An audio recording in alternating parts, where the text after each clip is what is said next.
खत्म हो गया तेरे प्यार का जुनून, खत्म हो गया तेरे बदन का खून।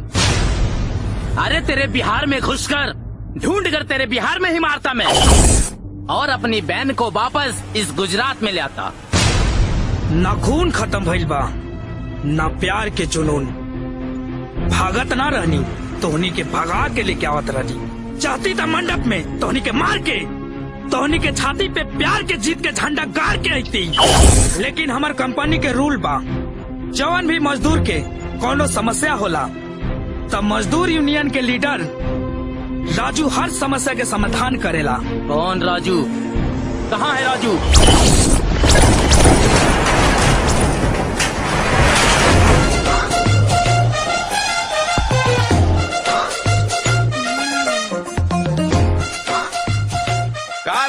चट तलवार लेके आई थे हल, चक्कू छुरी काहे लेके आइले? चक्कू छुरी से तो हम लोग दाढ़ी मूछ बना भी ला रे। अच्छा, तू इसे बचाएगा?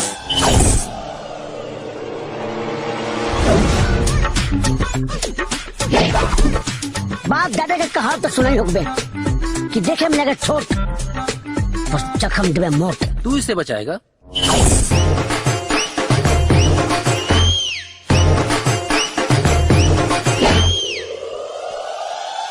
जान रही हमरा गांव में एगो रिवाज हो, जब बड़का रहता है ना जी तो छोटका नए न मारता है।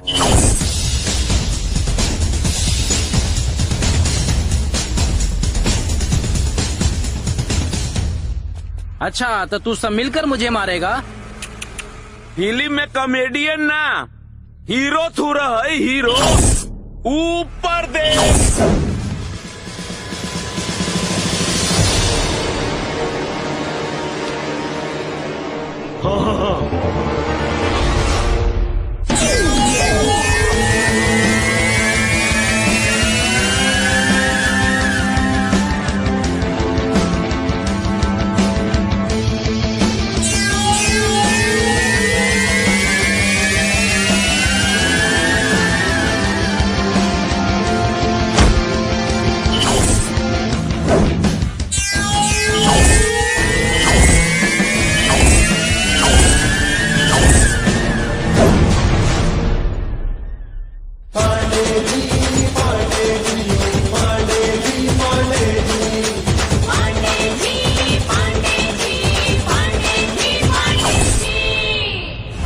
मैं झुक नहीं सकता, शौर्य का अखंड भाग हूँ। जला दे जो दुश्मन की रूह तक, मैं वही भोजपुरिया आग हूँ। ये मेरी बहन को मंडप से भगा के लाया है, मामला मेरा और इसका है। तू बीच से हट जा, मैं इसको दुनिया से मिटाकर अपनी बहन को साथ लेके जाऊंगा। मार इस बिहारी को। एक मिनट रुका लोग। भाई हो, यूनियन लीडर बानी, यही से हीरोगिरी दिखावत रहनी है।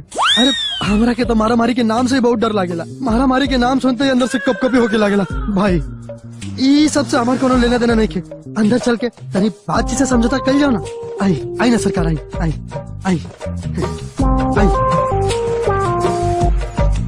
सरकार, आई।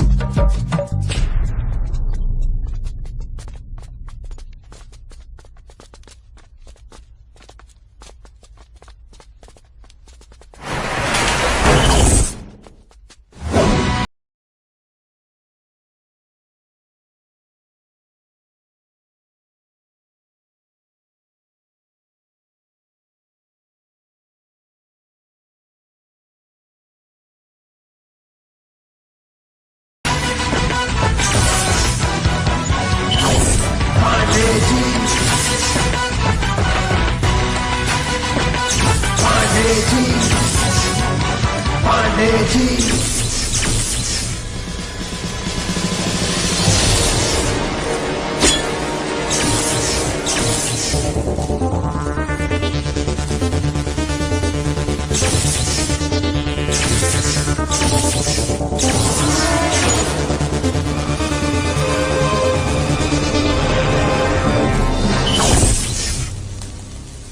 खुला में शौच और खुला में लड़ाई माहौल के गंदा कर देवेला। बाहर ठंडी ज्यादा रहे, यही से गर्मी बढ़ावे खातिर भीतर ले आई नहीं। बाहर तो चूहे जैसा फुदक रहा था, अब शेर बन गया। एमे बने की कौन जरूरत बा? शेर तो हम पैदाइशी बनी। अगर यकीन ना होके तो अपना लोग के भेज के देख ले। पंजा के निशान से पता चल जाए। अच्छा,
पार्टनर, अगर आज तू ना रहता तो ना जाने हमने दोनों के साथ का होखी। अरे यार, जब तक तोरा दोस्त के सांस चली तब तक दुश्मन तक यमराज भी तो उन्हें के अलग नहीं कर सका।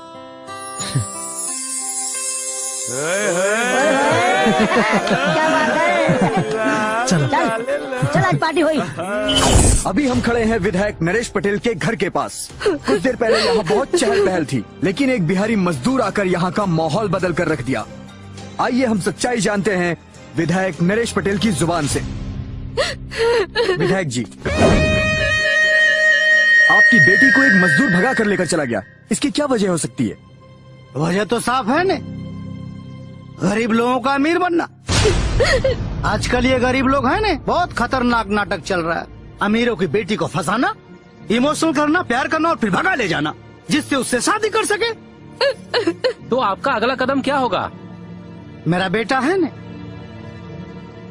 वो मेरी बेटी को ढूंढने गया है और साथ में उस मजदूर को भी। पापा,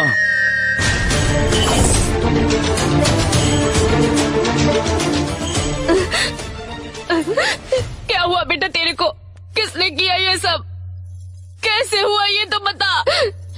बेटा, किसने किया ये तेरा हाल? मैंने तेरे बदन से कभी पसीना नहीं निकलने दिया। ये खून किसने निकाला? राजू, मजदूर यूनियन का लीडर राजू, और उसी ने उसको भी बचाया जिसने निशा को भगाया। मिलेगा, करारा जवाब मिलेगा, चाहे कानूनी धारा से, चाहे धरना से। मजदूरों की गुंडागर्दी, मजदूर यूनियन, मजदूर आप लोग देख रहे हैं फैक्ट्री के बाहर भारी मात्रा में भीड़ एकत्रित हो चुकी है। लेकिन अभी तक कोई भी फैक्ट्री से बाहर नहीं आया है। जैसा कि आप लोग देख रहे हैं कि भीड़ अपनी मांग पर अड़ी हुई है।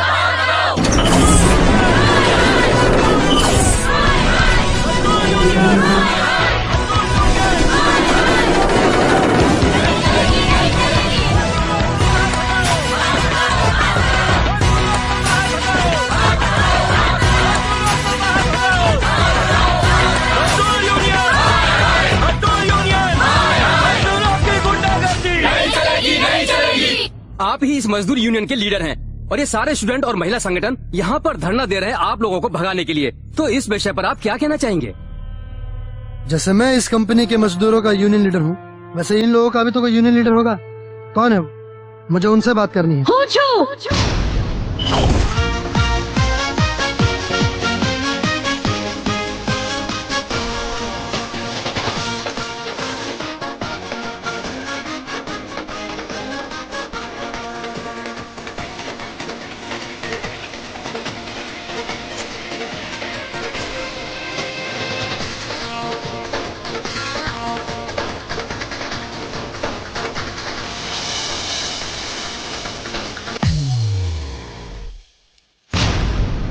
आपका जो भी सवाल है, आपके हर सवाल का जवाब दूंगा। इन सबको भी बोल दीजिए। आइए, अंदर आइए।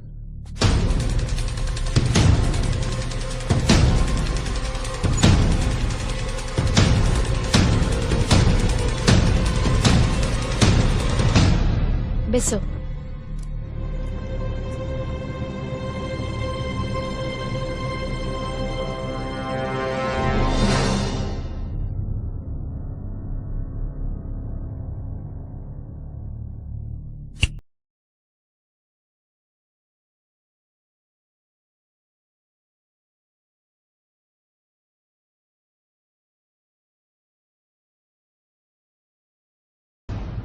सवाल कीजिए।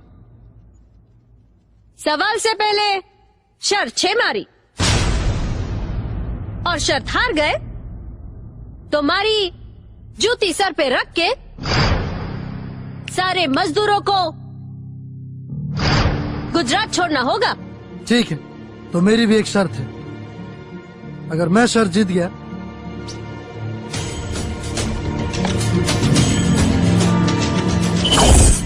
तो सबके सामने अपने ही हाथों से मुझे जूता पहनाना होगा।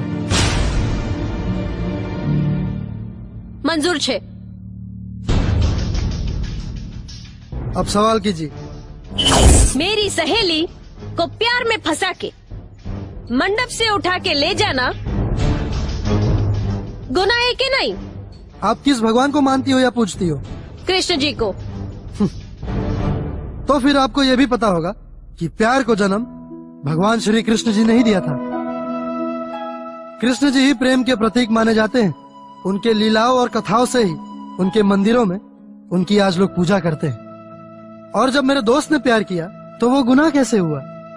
तुम सब ने गरीब मिट्टी के टुकड़े हो और हम सब पहाड़। दोनों को ने ऊंचाई नाप के कदम बढ़ाना चाहिए। नाम का पहाड़ होता है लेकिन काम की मिट्टी ही होती है। मिट्टी से ही अनाज उपजता है जो दुनिया को जीवित रखता है। पहाड़ कभी भी मिट्टी की बराबरी नहीं कर सकती।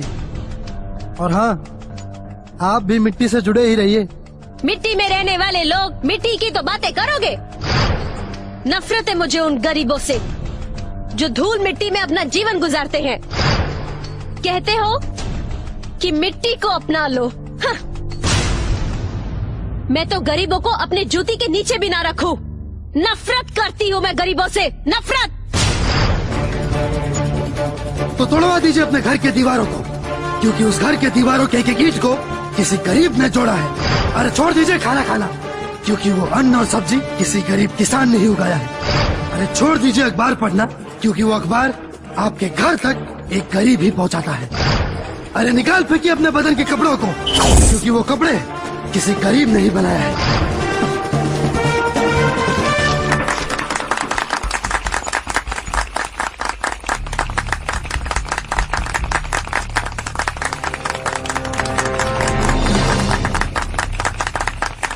मैं शर्त जीत गया। अब अपना वादा पूरा करिए।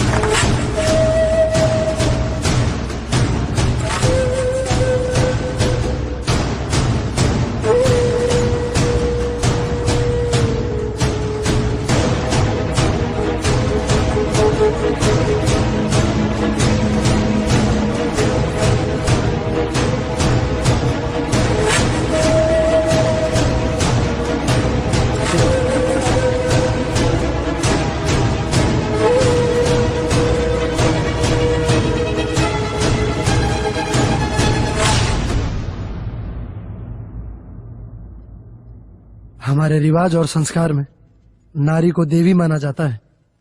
हम लोग तो अपनी बीवियों से भी जूता नहीं पहनवाते, तो भला आपके हाथों से मैं जूता कैसे पहन सकता हूँ?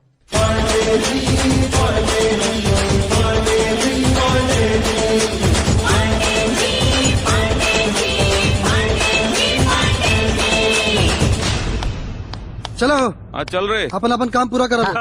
हो गई, मीटिंग समाप्त। चला।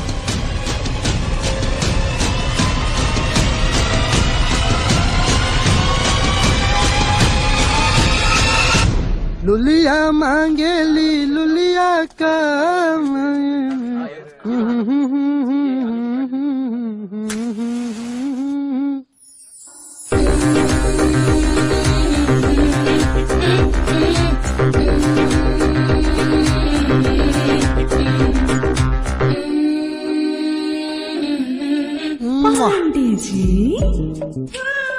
सही है, कहल गइल बा सारा खूबसूरती के खजाना बस गुजराते में बा। ऐसा चौचक डिजाइन देख के तो कोनो भी ब्रह्मचारी अत्याचारी बन जाये। बाकी माफ करिए भिड़ी महाराज, दुख के घड़ी से लेके आज तक ले तो हमारे साथ ना छोड़ना। बाकी हम वो लड़की खातिर तुहार साथ छोड़े जाता नहीं। देखा तहरा में लाख अच्छाई बा, बाकी एगो बुराई भी बा यार, तुम महकेला बहुत। हाँ माफ करिए भाई।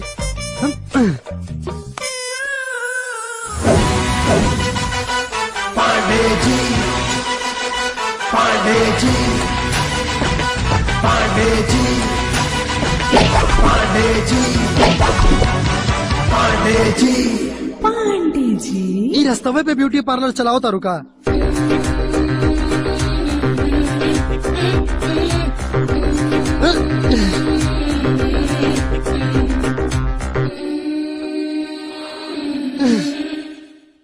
तू कौन छे? छे ना ना सिंगल पीस पांडे जी का बेटा हूँ। શું વાત કરે છે? सुसु ना ना ना ना ना वो तो हमनी के घर के पिछवाड़े कर ली जा। अरे इडियट, तुम क्या करते हो? अच्छा लेता हूँ तो मैं भी देती हूँ। कहा बात करो तारू तदा ना लो।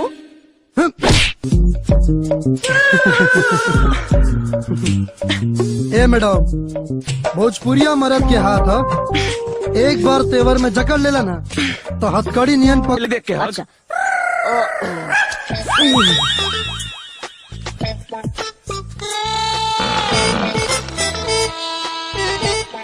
उड़ते कहाँ जाते हैं हवा में हो?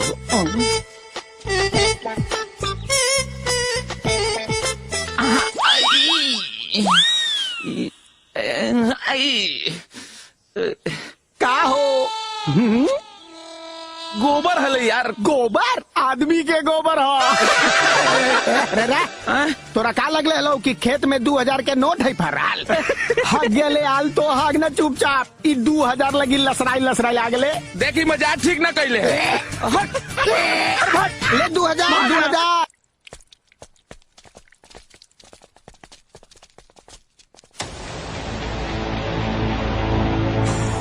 का रे रात कैसन रहल?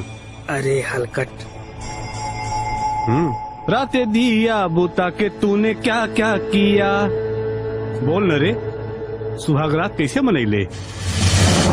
वैसा ही जैसे तोहर बाप तोरा माई के साथ मनैले हुई।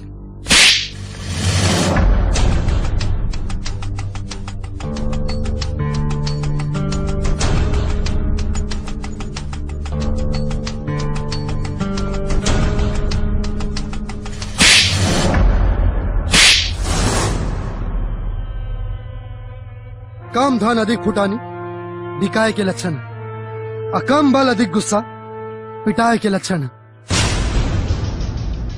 थप्पड़ तब ब्याज के साथ सधा लेने, बाकी दोबारा ऐसा गुंडागर्दी कैले ना तो सूद के साथ असूल ले। चल पार्टनर।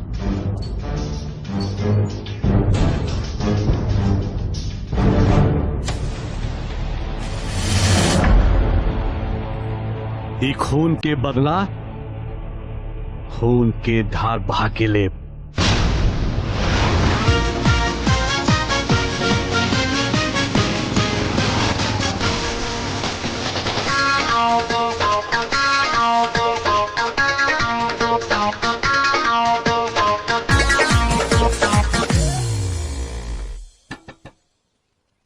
वॉचमैन!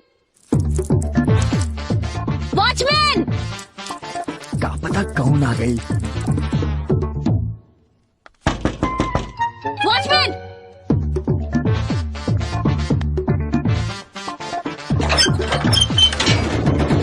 ए मैडम, ज्यादा गला फाड़ के चिल्लैला से ना हमार पैर हवाई जहाज ना बन जाई। बोला का बात बा? राजू से मिलना है। ई कंपनी के एगो रूल बा कि एक बार अगर गेट बंद हो गई तो दोबारा छुट्टी भइला के बाद ही खुलेला। चल जा वापिस।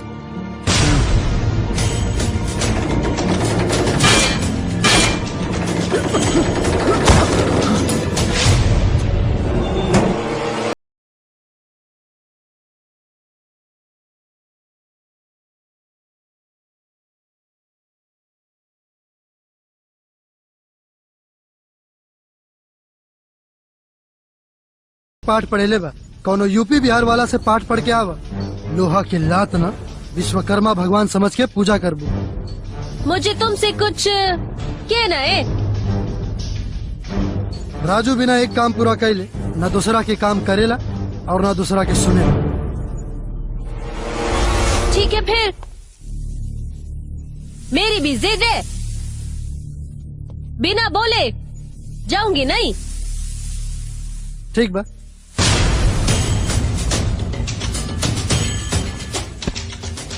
इंतजार करा।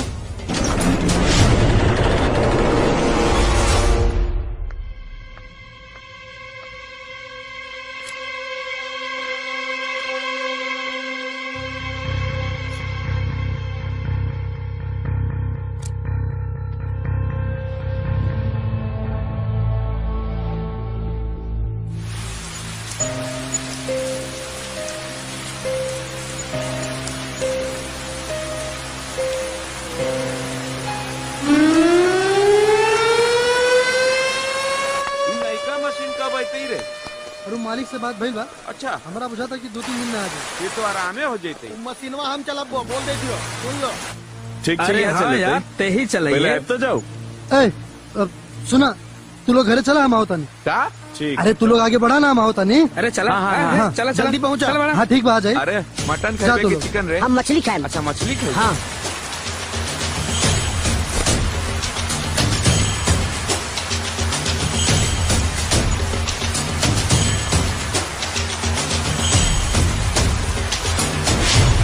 लागत है बारिश में भीगे में बड़ा मजा होता। बोली क्या बात है? जिस मर्द में तेवर नहीं वो मर्द कैसा? और जो दर्द आंखों से आंसू ना निकाल दे वो दर्द कैसा? तुम्हारी मर्दानगी और तेवर से मुझे प्यार हो गया है।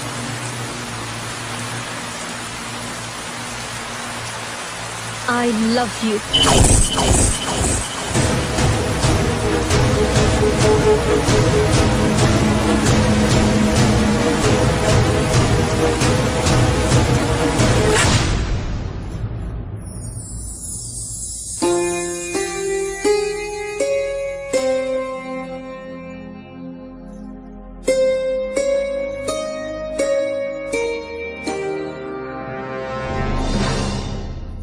माई। हाँ? बाबूजी 15 साल पहले पति पत्नी के रिश्ता के तोड़ के चल गए। बाकी तू आज भी उनके नाम के मंगलसूत्र अपना गले में पहन के मांग में सिंदूर भर के काहे रिश्ता के जोड़ रल बाड़ी?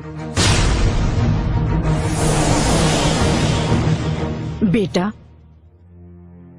जब तक केहू के आस जिंदा रहेला तब तक ओकर मांग के देवता ओकरा साथ रहेला। तू ही सब छोड़ा। बाकी हमरा ये बात के अफसोस बा कि जौना हाथ में हमके कलम किताब थमावे के रहल, लेकिन वो हाथ में हम लोहा थमा देनी। माई, मेहनत तक कलम और लोहा उठावे वाला दोनों के करे के पड़ेला। बस आपन आशीर्वाद दे माई कि हम लोहा उठा के ऊ काम कर दें जवन कलम उठावे वाला लोग भी ना कर पाए। जाता नहीं माई, टाइम पे खाना खा लिया।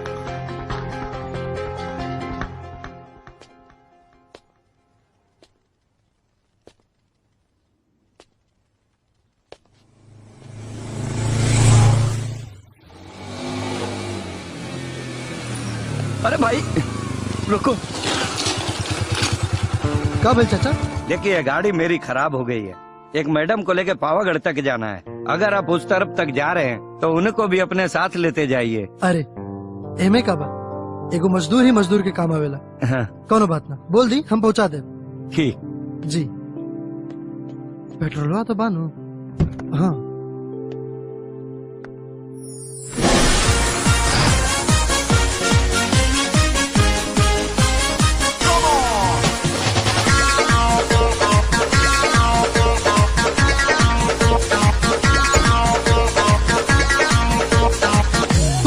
हाँ मैं। तू बिगड़ल बाड़ू, ये गाड़ी जवाब के जगह ने ये पैसा पकड़ो और अब तुम ही मुझे ले जाओगे। सुन,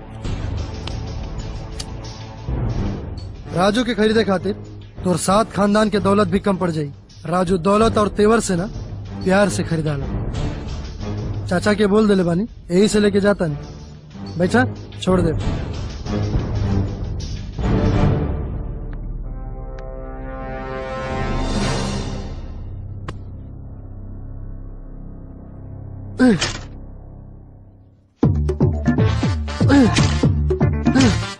अब इकरा का होगा?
होने चला।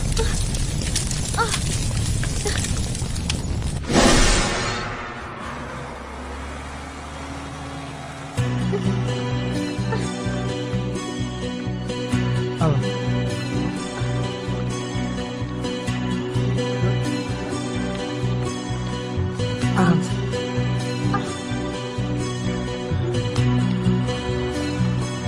अब भैया उदी ना।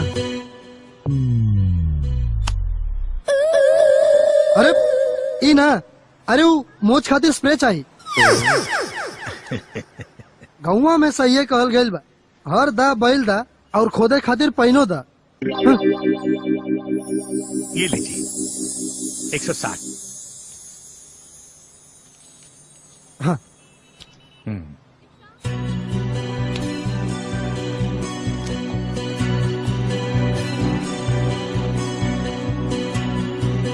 उठावा लगावे के बाद क्या अरे पैरवा उठावा, स्प्रे लगावे के बाद। हाँ।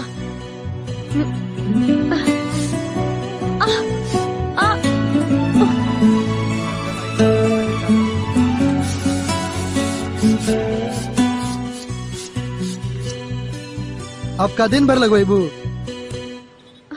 हो गई। साहब, आपके पास कोई ऐसी दवा है जिसे खाने के बाद भूख न लगे? भूख न लगे? ऐसी कोई दवाई नहीं बनी जो खाने के बाद भूख न लगे। साहब, मुझे कोई भीख भी नहीं देता है। 2 दिन से मैंने खाना नहीं खाया है। लोगों के चूल्हे की आग तो बुझ जाती है, मगर ये पापी पेट की आग कभी नहीं बुझती साहब, कभी नहीं बुझती। साहब, आपके पास दवा नहीं है तो मुझे जहर दे दीजिए साहब, मुझे जहर दे दीजिए। चाचा चलिए कुछ खा ली। आई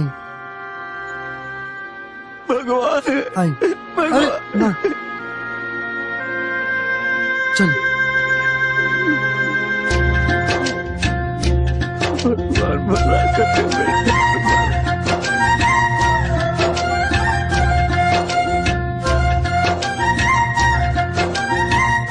बैठो।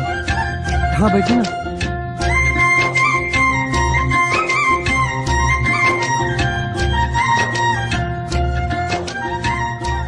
भैया एगो थाली देता।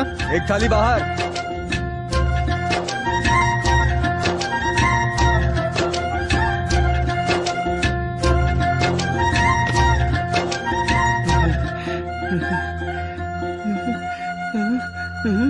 हाँ ये सब रोरे खातिर बा, खाई।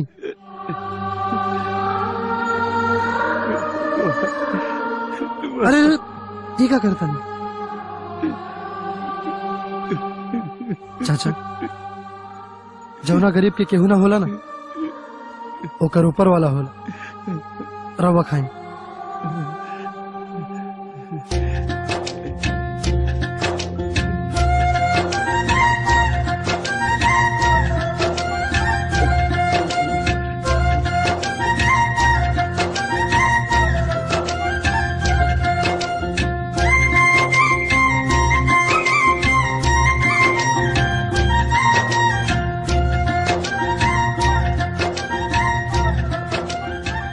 भैया एक आदमी का 1 महीने के लिए रोज का नाश्ता खाना का कितना होगा? 2000 रुपए। ठीक बा। काले पगार मिलल बा, हर महीना 2000 रुपया घर खर्च में से निकल जाये तो खर्चा पानी कैसे चले? चल जौन है कौन देखा जाए। लीजिए, अगले महीने का एडवांस में इसी तारीख को आके दे दूंगा। ठीक है।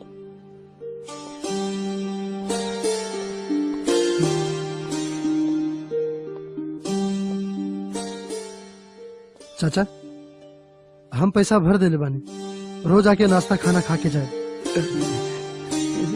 हाँ, और कोनो बात की चिंता मत करिए। भगवान तुम्हें सुखी चलो रखे। तनी।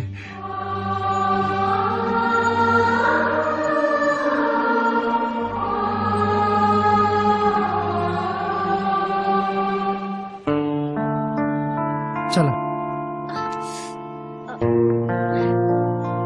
आप बहुत अच्छे इंसान हो और आपकी अच्छाई से हमको प्यार हो गया, और आप हमें मना नहीं करना, वरना मैं मर जाऊंगी।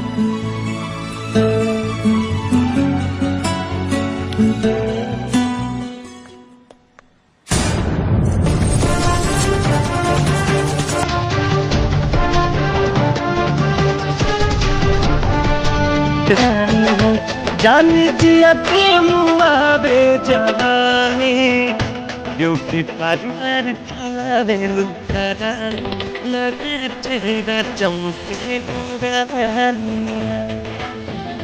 ब्यूटी पार्लर चलावे लगे तेरा चमके ये नहीं जलो हो कहाँ मालूम रहती है तब न बते तू कर।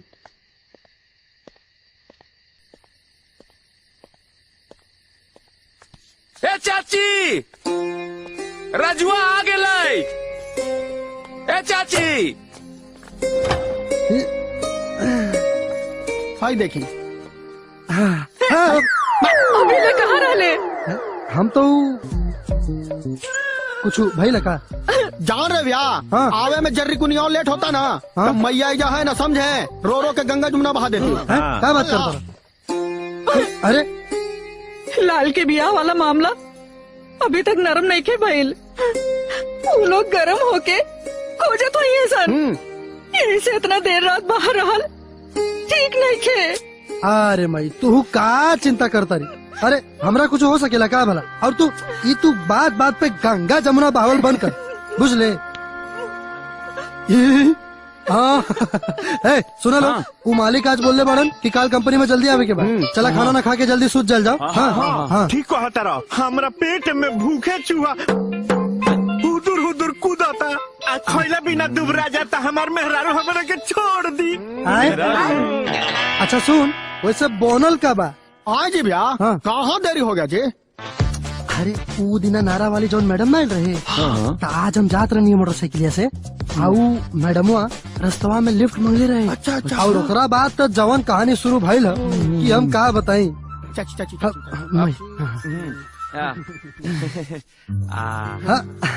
घीव आ गेल। बस बस बस बाबा, देसी घी के बातें कुछ और हो। हाँ चल शुरू कर। अब हमरा जन्म होली हल ना, तो गंगा नदी में बाढ़ आ गेली हल। गंगा नदी के पानी हमरा घर के पास सीधे पहुंच गेली हल। तो उहे गंगा जी के पनिया गंडक में पलट गए। अच्छा। अब पूरा हमरा गांव के लबालोब कर दहलस। जान रहे भैया, हमारे गया में फाल्गु नदी है एगो, समझे ना? ओकरा में जब पनिया बढ़ जाता है ना भैया, तो 2-3 तो मोहल्ला में पनिया समा जाता है ना। तो बढ़वा में सब तो होबे कर। ई ससुर लोग तक कुल घी खा जाये, फार्मूला लगावे के पड़ी। अरे जाने ला, अरे वो 2001 में जौन भूकंप न रहे, हमें पता बा का भेल रहे का? अरे वो बेरी न इतना जोर से भूकंपवा आइल कि पता बा सब हेने के सामान एने के सामान हेने और होने के सामान ओने हो गए रहे, ठीक ना?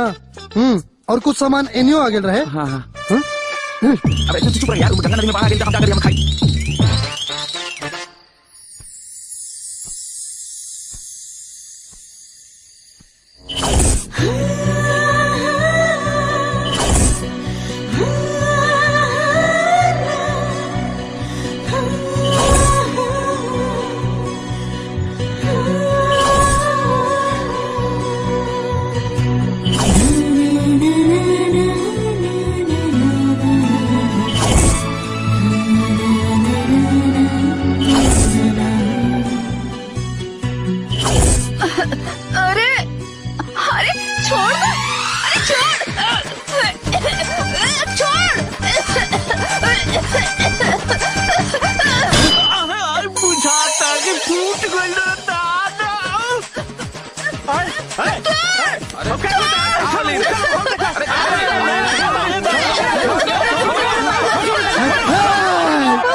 अपना मातारी के नरेटी दाके मुंगावता कहता कि क्या बात करता है? देखनी हो हम देख लिखे। अरे पागल, हम तो तोहरा के सब समझत रहनी है। बाकी तू तो हमरा के मुआये देता। चला सुता चलो जा। माई गोड़वा दबा दी।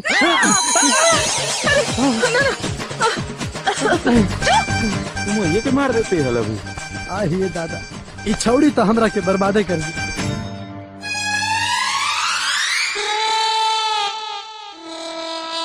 एगो बात बोलियो चाची, ये तो अच्छा हलवा के तोहार बेटवा के हाथ खाली गर्दन तक पहुँचलो हल, और कहीं हाथ वाथ में चकुआ रहती हल तो तू पगला के का हो? अरे चाची कोनो गन्ना है का ये चाची के जब आ जाई? चाची मान लीजिए अगर रात कुछ ऊंच नीचा हो जाता अरे तो समाज में तो थू थू हो जाता। अरे काकी, काल्हे अखबार में पढ़ले रहनी कि एगो लड़का एगो लड़की के पीछे इतना खखुआइल रहे कि नहा धोआ के अपना माइये बाप के पीछे पड़ गई। एक काकी, हमरा तो लगे है न जो अहा के चिताओ जराइए करो। और जा रही चाची, हमरा तो ऐसा लग रहा हो ना, समझे तोर जो छोड़ा हो ना, एक दिन तोरा लगी खतरा के घंटी बन जातो। ये एकदम ठीक कहते है। रजुआ के मुंह पे एक गो नाम रहा भैया, माई ए माई, लेकिन आज प्रीति प्रीति प्रीति प्रीति प्रीति प्रीति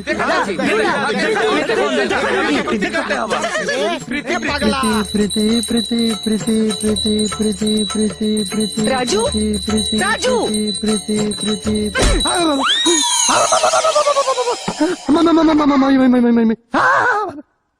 ई प्रीति के बिया का हम सब समझ गई नी। हट रे।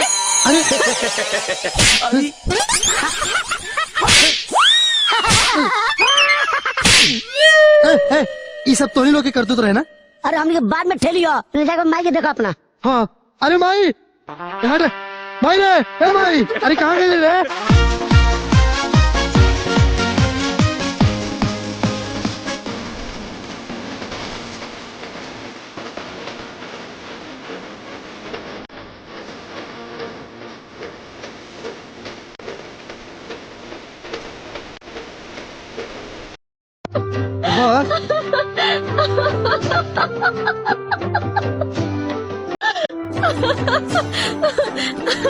अरे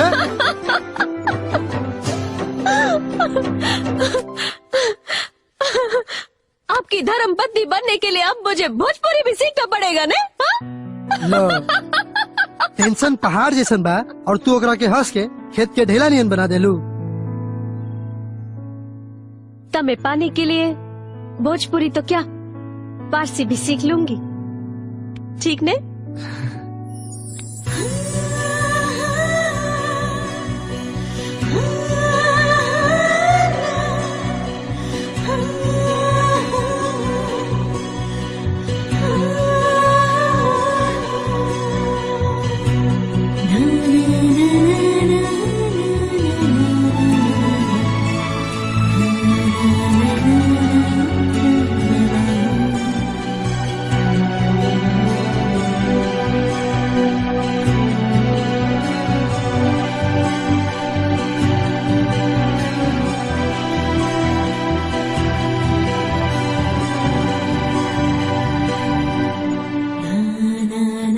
अच्छा, तब ई बतावा माई से कब मिलई ब?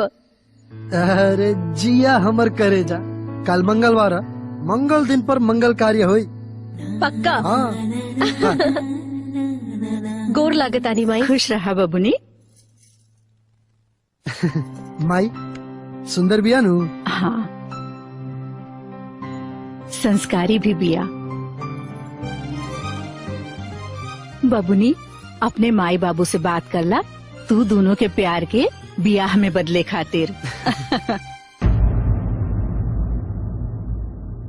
माई। हाँ, हम अनाथ बानी।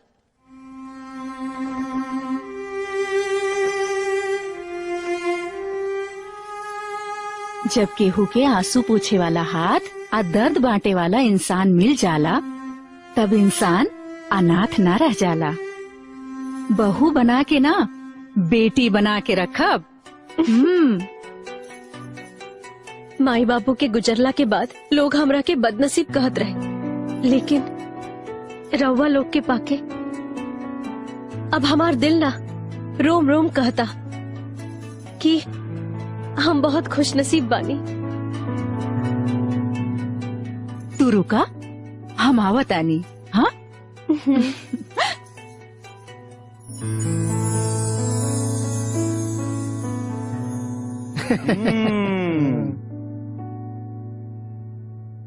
ई साड़ी आई कंगन हमार सास हमरे बियाह में हमके देले रहनी, और जब राजू ये दुनिया में आयल उहे दिनी कंगन निकाल के हम अपना होखे वाला पतो खातिर सपना सजा लेनी। अब तोहरा पहने के समय आ गइल बा। ला।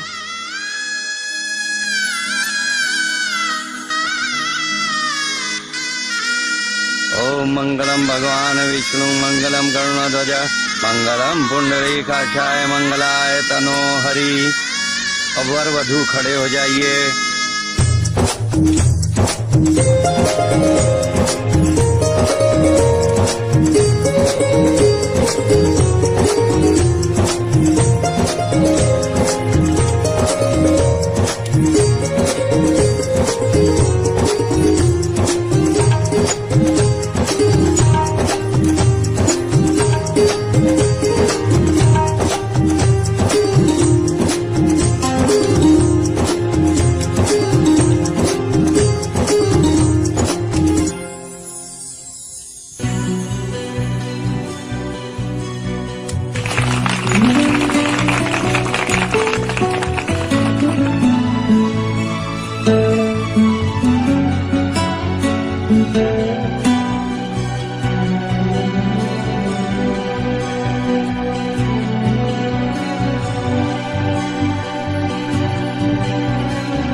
अब वर वधू माता जी का आशीर्वाद ले लीजिए।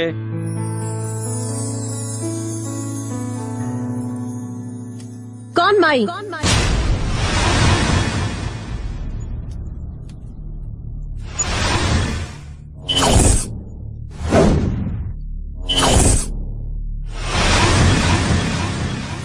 केकर माई? हम अपना महतारी बाप के अलावा भगवान के भी पैर न पड़े नी, तो एक दुश्मन की महतारी के पैर कैसे पड़ सकेनी?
रख ले आपन अरमान।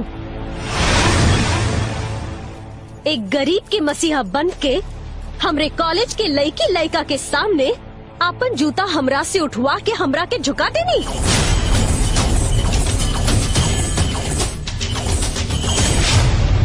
ओकर बदले इन गरीबन के बीच तोहरा जूता मारे के कोनो और रास्ता ना रहे। बदला लेवे खातिर खुद के बदले के पड़ल। नफरत रहे गरीब से और प्यार के नाटक ओहे गरीब के साथ करे के पड़ल। और हाँ, हम कोनो अनाथ ना, गुजरात के नेता श्री दिग्विजय सिंह जडेजा के बेटी बानी, जेकर हैसियत पूरे बिहार के बराबर बा।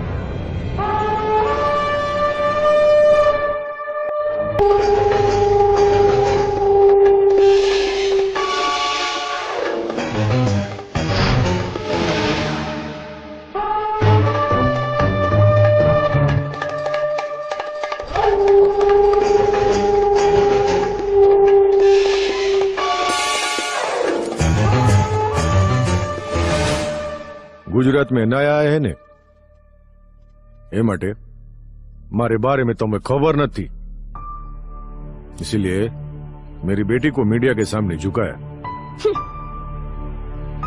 जडेजा मतलब गुजरात, गुजरात माने जडेजा। तुम्हें खबर न थी, लोगों को हार्ट अटैक आ जाता है मेरा नाम सुन के। हमारी भतीजी की जिद थी कि बदला अकेले लूंगी, वरना उसी दिन तेरे को खटमल की तरह मसल देता।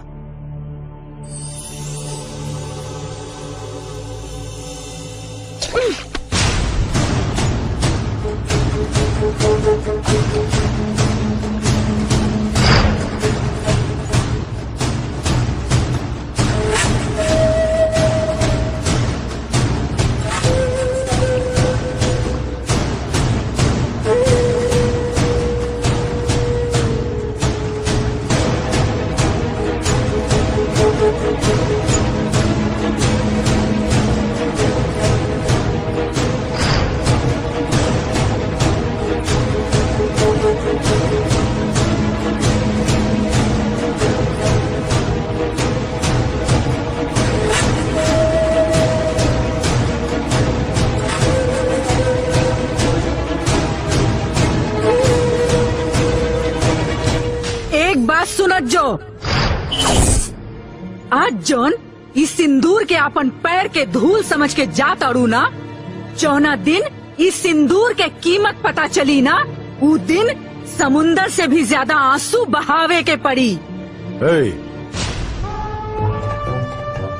बेटी के लिए राजकुमार जैसा डिगरा दिखाए, रहने के लिए न मॉल की व्यवस्था की है।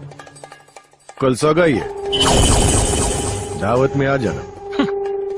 चल बेटा।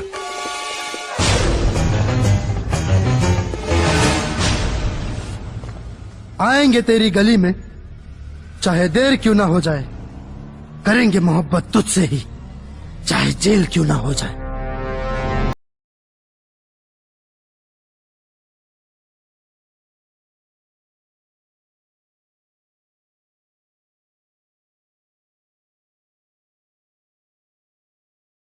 अरे साहब कुछ बताइए ना, कितना और दिन आना पड़ेगा। उड़ी उड़ी जाए, उड़ी उड़ी जाए, उड़नी ओड़े उड़े उड़ी उड़ी जाए, उड़नी ओड़े उड़े उड़ी उड़ी जाए, सर उड़नी ओड़े उड़े उड़े उड़ी जाए।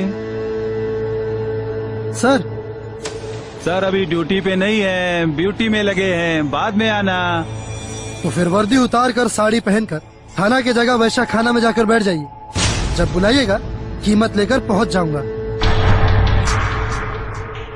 FIR दर्ज करवाना। मुद्दा बोल। एक लड़की ने दिल तोड़ा है। जितना तेवर तू दिखा रहा है ना, उतना अगर तू कानून जानता ना, तो तुझे मालूम होता कि कानून में ऐसी कोई धारा नहीं है कि दिल टूटने पर FIR दर्ज करवाया जाए। समझा क्या? अच्छा, लड़का लड़की को कुछ बोले या ना बोले, छेड़े या ना छेड़े, लेकिन एक बार उस लड़की के कंप्लेन करने पर उस लड़के के खिलाफ सख्त कार्रवाई की जाती है, FIR दर्ज किया जाता है। और वहीं जब लड़की किसी लड़के को धोखा देकर चली जाती है, तो फिर उस लड़की के खिलाफ सख्त कदम क्यों नहीं उठाए जाते? एक मिनट।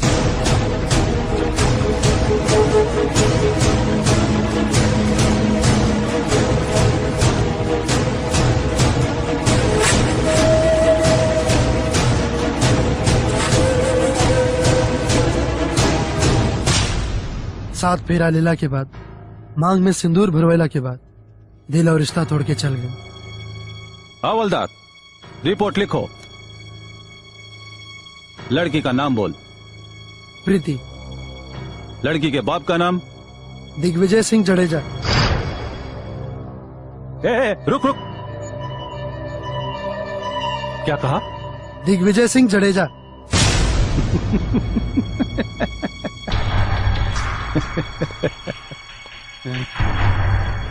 दिग्विजय सिंह जडेजा। एक मिनट, अपना चेहरा देखा है शीशे में? अरे जडेजा साहब की बेटी तुझसे शादी तो क्या, अपने पैर की जूती भी नहीं बनाएगी। समझा क्या? बात करता है। तुम्हारी जडेजा साहब की बेटी सुहागरात भी मनाएगी और अपने बच्चे का बाप भी। रिपोर्ट लिखिए। नहीं लिखूंगा। अच्छा,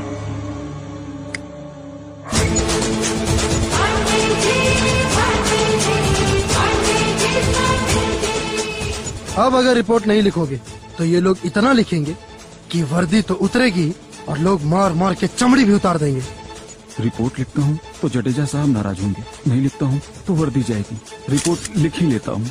हवलदार लिख जल्दी, FIR लिख।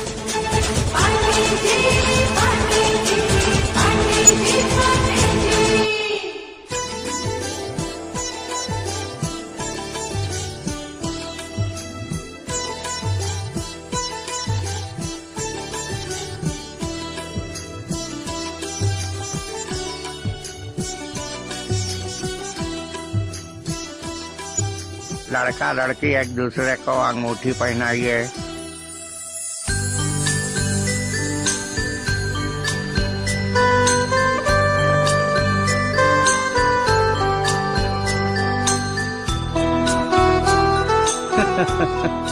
देखिए भाई, अब तो सगाई के बाद मैं आपको नेताजी नहीं समधी बोलूंगा।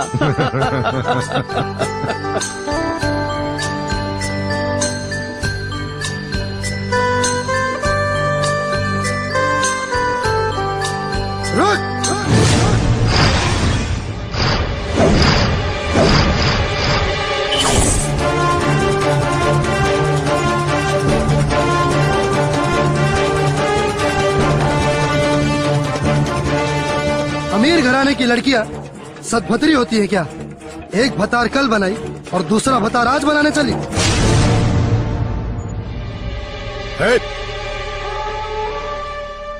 जंगल का राजा शेर होता है और दिग्विजय सिंह जडेजा यहाँ गुजरात नु शेर छे।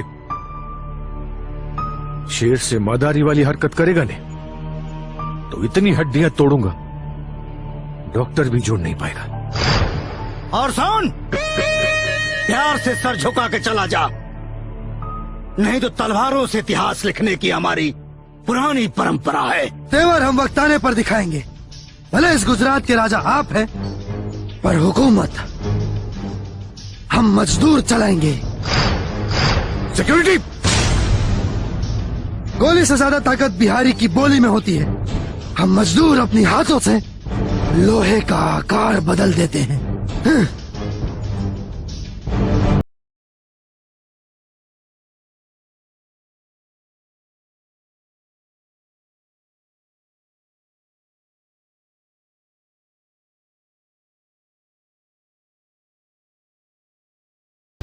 सोचे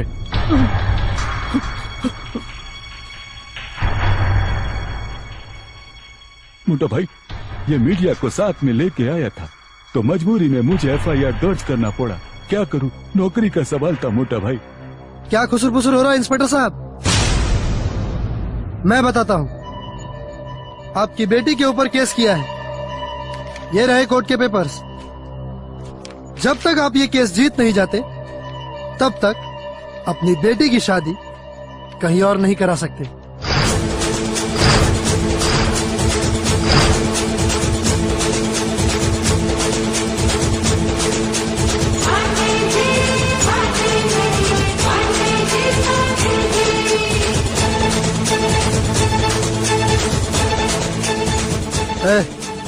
पीछे हट।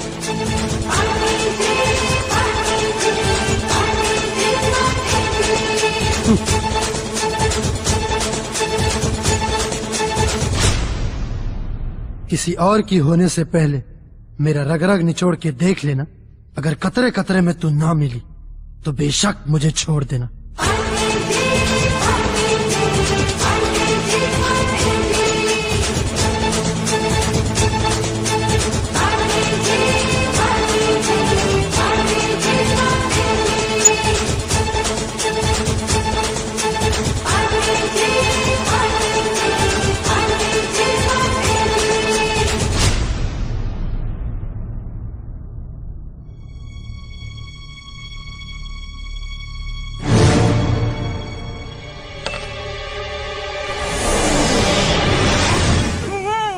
कौन-सी करते हैं यार? चाय बनाते हैं कि मजाक करते हैं? अरे बनाबो दियो। अरे जोर से फूका ना। हाँ, अरे जोर से फूका ना, एक बार जल जाता ही। हाँ। आए जी भी आया। अरे मुंह से फूके ना महाराज। हाँ? बाप रे बाप। हमरा के फूका फूके में फंसावत रहो लोग। चाय वाला है क्या हम? ए ना ना ना ना ना ना ए चाय वाला के चाय वाला बोला ना, ना, ना, ना, जाए। चाय वाला तो देश के प्रधानमंत्री हो सकता है। हाँ, तू भी हो सका है। चाय बनावा फूका फूका फूका बनाओ बनाओ ठीक से फूका बनाओ।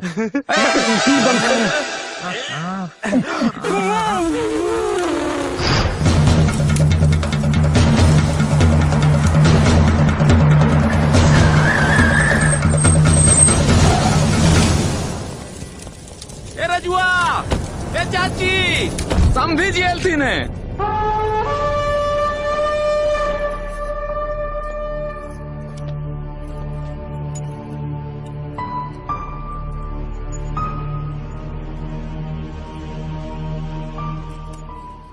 इतना बड़ा हस्ती होके आज ही गरीब के बस्ती में का करेला आइल बानी। तुम्हारा डिगरा है ना, उसके प्रेम को खरीदने के लिए।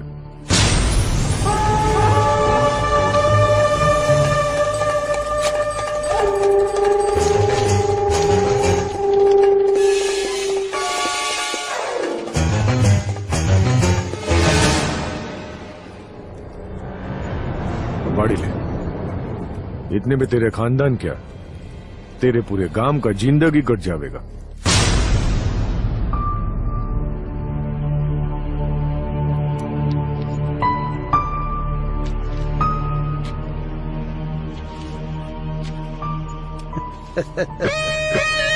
हाँ ले ले ले ले।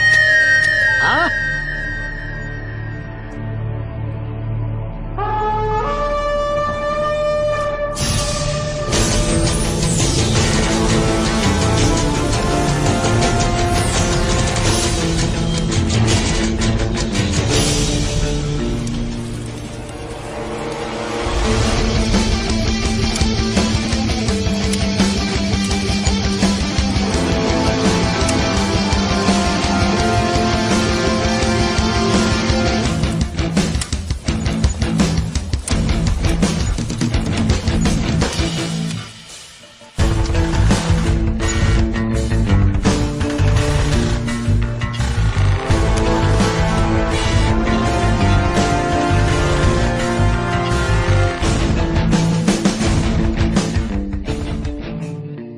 ली तनी पी के बताए था कैसा लगा था।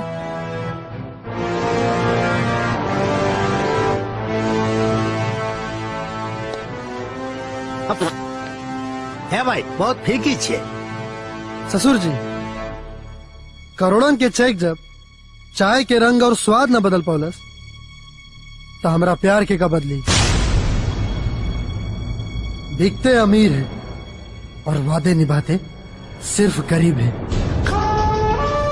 अमीर जब गरीब को जंजीर में जकड़ता है ना, तब उसके वादे इरादे, उसके साथ साथ उसकी हड्डियां भी टूट जाती हैं। हमें जंजीर में कैद करने का सपना छोड़ दो। हम वो बिहारी आदमखोर शेर हैं जिसका भी शिकार करते हैं उसका जिस्म तो क्या रूह भी दम तोड़ देती है। भाई ज्यादा भौंकने का नहीं है। शेर कभी भौंकता नहीं, दहाड़ता है। ससुराल वाले हो इसीलिए छोड़ रहा हूं, अगर दुश्मन होते तो गर्दन उखाड़ के फेंक देता। आज के बाद हम पानी नहीं पिएंगे। हाँ ठीक है भाई। और जिस दिन प्यास ज्यादा लगी ने, तुम्हारा खून पिएंगे। हाँ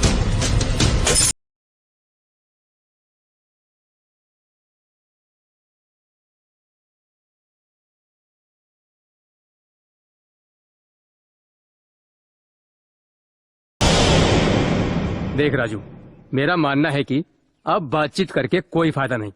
कोई चाहे कितना भी अमीर हो, उसकी पहुंच जितनी भी ऊपर हो, लेकिन कानून सबके लिए बराबर होता है। डरती तो हमनी के देश दुनिया के कोना कोना में थोड़ी ना रहती। बाकी बात कोर्ट कचहरी के बा। टेंशन मत ला, अपने जिला के बहुत बड़ा वकील हुआन, क्या थी बात करे तो हार के सूहे लड़ी हन। अच्छा प्रणाम, चलो तानी प्रणाम। प्रणाम प्रणाम प्रणाम प्रणाम। राजू बेटा, तोहार ससुर पैसा के घमंड में अंधा हो गईल बाड़े। बाकी बेटा हम प्रीति के आपन पतोह मान चुकल बानी। हमनी के गांव जवार में ब्याह के बाद नवरात्र पुजाला।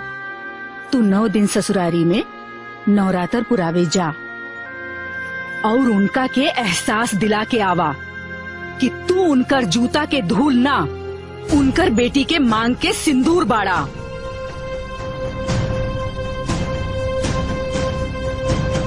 उसके पास जिगर नहीं जिगरा है।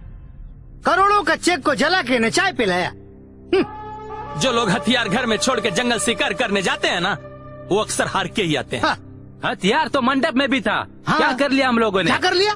कहीं ऐसा ना हो कि आपके घर पे पहुंच जाए।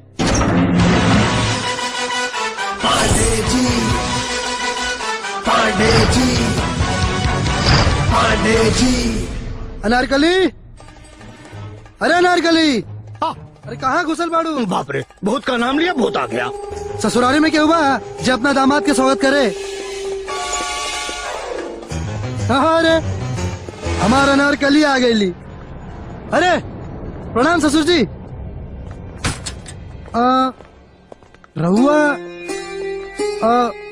रहुआ हमार सास होके। पाए लागू ससुर जी। प्रीति ने दादी। अच्छा अच्छा अच्छा, पाए लागू दादी जी। हाँ, अरे प्रणाम ससुर जी, प्रणाम। अरे क्या हाल बा? हाँ? अरे साली साहिबा, अरे कितना सुंदर साली मिलल बिया, और साली तो वैसे भी अधिक घर वाली होली। बाहर निकाल इसको, बाहर निकाल इसको। अरे बाहर निकाल। अरे बाहर, अरे हमरा के बाहर मत फेंका लोग, ना तो मेरा भी ना मर जाए। छोड़ छोड़ छोड़ छोड़ लोग। अरे ससुर जी देखी, हमरा के बाहर फेंके से पहले एक बेर जौन चीज लेके आइल बानी ओकर दर्शन कर ली। एक मिनट। हाँ, इस सीढ़ी के बढ़िया से नहवा के धोवा के सजा धजा के लेके आइल बानी। एक बेर एकर दर्शन कर लेती ना तो चारों तीरथ धाम के दर्शन हो जाए। बस एक बेर। हाँ।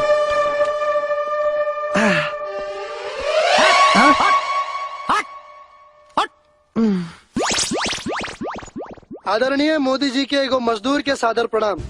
कुछ दिन पहले ही हमार बियाह भइल रहे, बाकी बिना सुहागरात मनैले ही हमारे ससुर जी श्री दिग्विजय सिंह जडेजा हमरा मेहरारू के जबरदस्ती अपना घरे ले गए। बाकी अब हम 9 दिन के नवरात्र पुरावे खातिर अपना ससुरारी जातन। अगर ये बीच में हमरा कुछो भइल, बलतोड़ से लेके मर्डर तक, तो ओकर पूरा जिम्मेदारी सिर्फ और सिर्फ हमारे ससुराल वाला लोग ही होगी।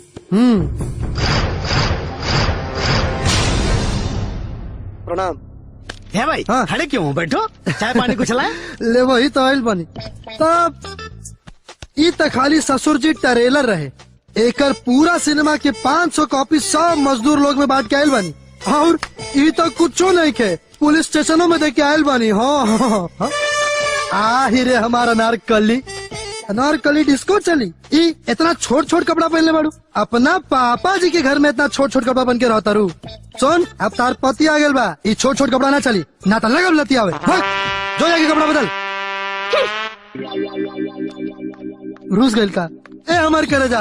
अरे सुन ना बाबू, मोना, पाखी, आओ ना तरफ पाखी, सुन ना हमार पाली।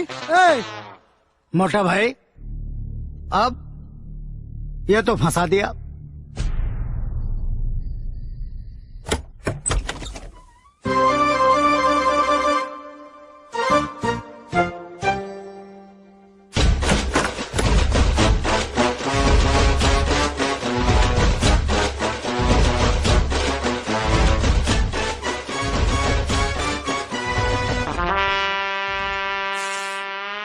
तुहार है गोर गोर चाम, कर देला दिमाग के जाम।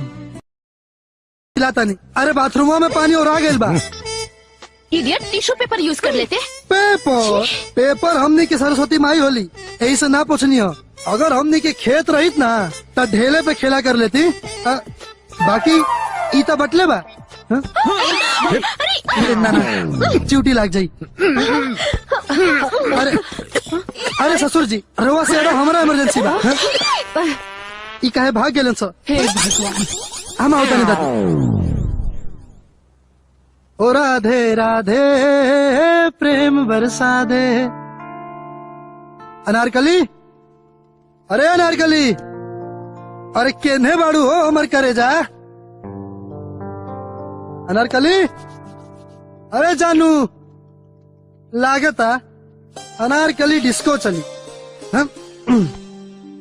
अरे क्यों बा जे खाना ना दी, भूख से सूखल जाता नहीं, पता ना सब कहाँ गए बड़े।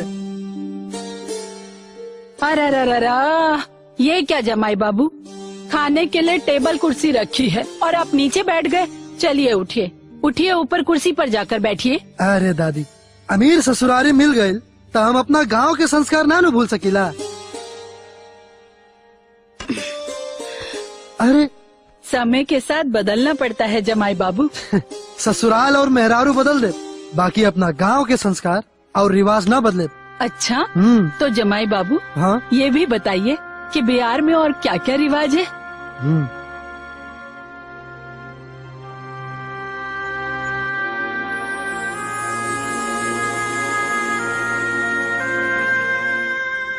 इहो रिवाज है, बड़ बुजुर्ग के खियौला के बाद ही छोट खा ले। बचपन से बुढ़ापे तक बहुत से अमीर देखे, लेकिन तुम जैसा अमीर दिल वाला कभी नहीं देखा मैंने। बार कब बोली बदले न तरुवर बदले साखा, हे बालपण ना केस बदले। अरे रोएबू का तू हो ना दादी। हाँ? अरे बाप रे, ड्यूटी जाए खातिर लेट होता, हम जाता नहीं, ठीक बा। पण लखन ना बदले लाखा। तूने ओ सनम तोड़ी हर कसम, जीते जीते मर गए हम। तूने ओ सवेरे सवेरे सेटिंग वाला गाना गवाई।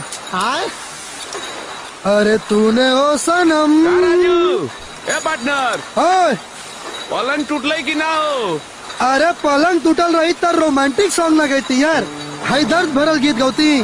पार्टनर, हाँ तो हर दर्द के दवा हमरा लगे बा। अच्छा, छुट्टी के बाद नू हाँ पहरी दे हम। अच्छा हाँ, ऐसा कवन दवाई बा हो?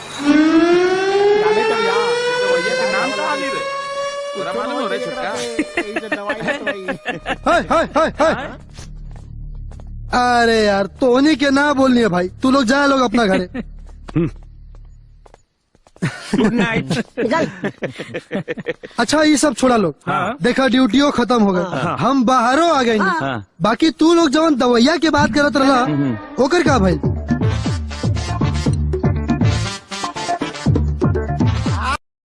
देर होता, प्रणाम।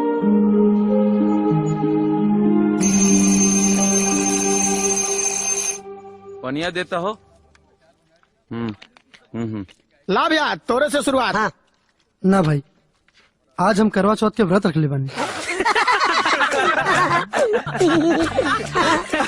करवा चौथ में दारू रख ले, मरन ना। ये बात तू दूसरा का मैं बताइयो, न तो लोग तेरा का मेहर मौका करे। सुना लोग, दुनिया तो उन्हीं के भौजाई से बढ़ने के हौसला पार्टनर सब। बाकी जौना दिन हमरा दिल के बात तोहनी सबके दिल तक पहुंची ना, वो दिन तोहनी के मुंह से हंसी ना, आंख से आंसू निकली। पार्टनर, भले तू भौजाई खातिर व्रत रख ले बड़ा, लेकिन हमने सब तोहरा खातिर व्रत रखम जा। हाँ, ताकि तोहार मनोकामना पूरा हो जाए। एकदम जान रे भैया, हंसी मजाक तो अपना जगह पर है भैया। जे दिन भी आंसू बहावे के नौबत आएगा ना, हमने सब अपना खून बहा देंगे। बिल्कुल सही बात। अच्छा एक मिनट, हाँ, सही बात। जब हमारा दोस्त नहीं खाएगा तो हम सब लोग नहीं खाएंगे। अरे बाकी पर ना ना ना, कोई नहीं खाएगा, कोई नहीं खाएगा।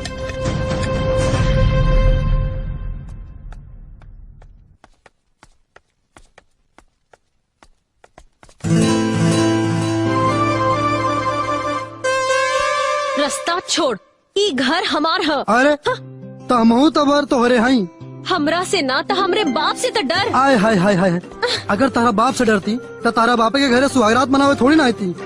ए हमार अनारकली, देखा सवेरे से व्रत रखले बानी, बहुत जोर से भूख और प्यास लागल बा। चला फटाफट अपना हाथ से कुछ खिया दा ताकि हमारा व्रत पूरा हो जाए। अच्छा हाँ रुका, लेके आवतानी। हाँ लगता मान जाई।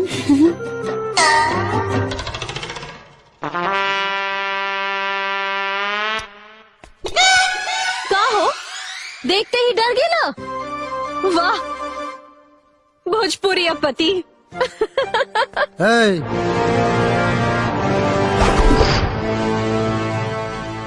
मर्द बानी मर्द, बुझलू क्या? अच्छा तो खा।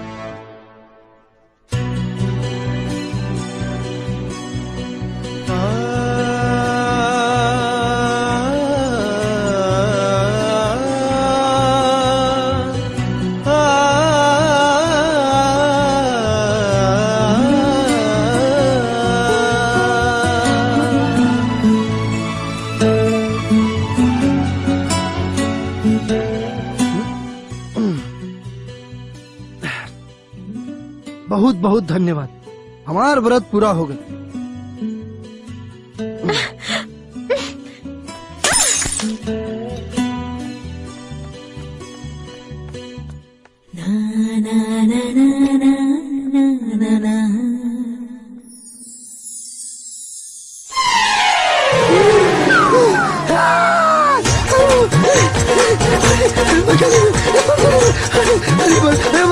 बचा ले भाई, आइए दादा, पानी पानी। ये मौगी हमारा मुँह देना था।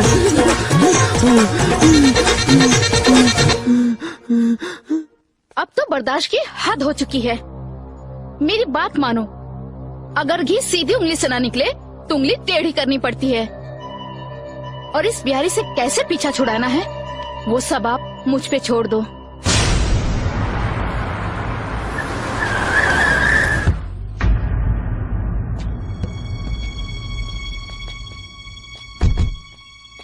इस साली साहिबा अकेला में कौनो खेला करे तो ना लेके आयल बिया। अरे एने के ने? राजू जी, मैं अपने खानदान की पूरी विरासत दिखाने लाई हूँ आपको। अच्छा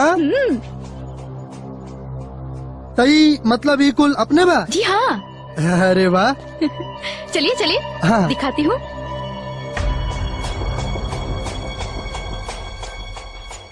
वाह का बात बा साली साहिबा, जाना था नहीं आज भी हमारा गांव में ना पुरान लकड़ी और बांस के घर बनल बा। तो हम सोचा था नहीं कि एजा से 15-20 ट्रक लकड़ी अपना गाँव भेजवा दे।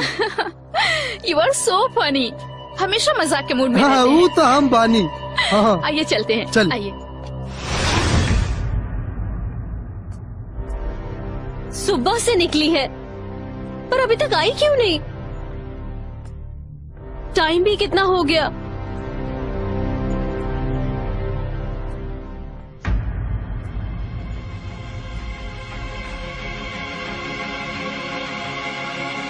प्रिया,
मरी डिग्री શું થયું તને?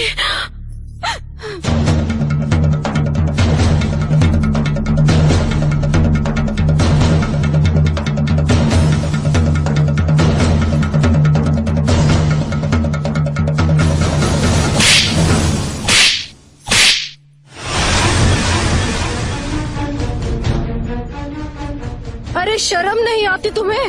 एक की तो जिंदगी बर्बाद कर ही रहे हो तुम, दूसरे की भी जिंदगी बर्बाद कर दी। नीच गरीब मानस। नहीं मामा, गरीब नीच नहीं होते बल्कि पर्वत की तरह ऊंचे होते हैं। इनको मत मारिए माँ, इन्होंने मेरे साथ कोई बदतमीजी नहीं की, बल्कि कुछ गुंडों ने मेरे साथ बदसलूकी की। मामा, अगर ये वहाँ पे फरिश्ता बन के नहीं आते तो आज यहाँ मैं नहीं होती, मेरी लाश यहाँ होती।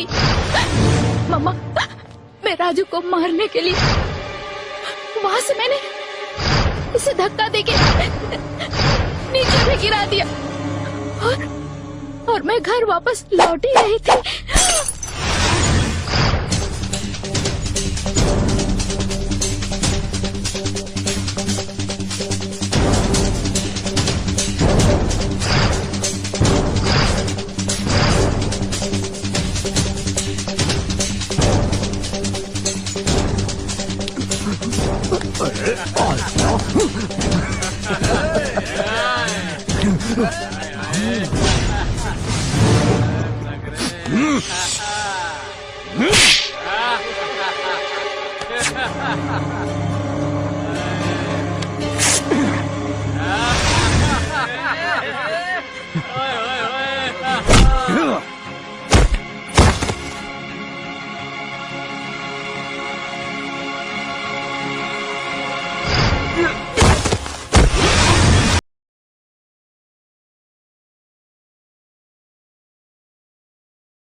राजू की एंट्री भले ही लेट होती है पर सबसे ग्रेट होती है।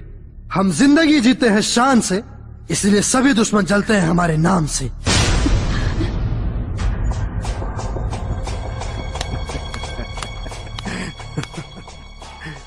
हीरो, चुपचाप चल जो यहाँ से, ना तो जैबे अपन प्राण से।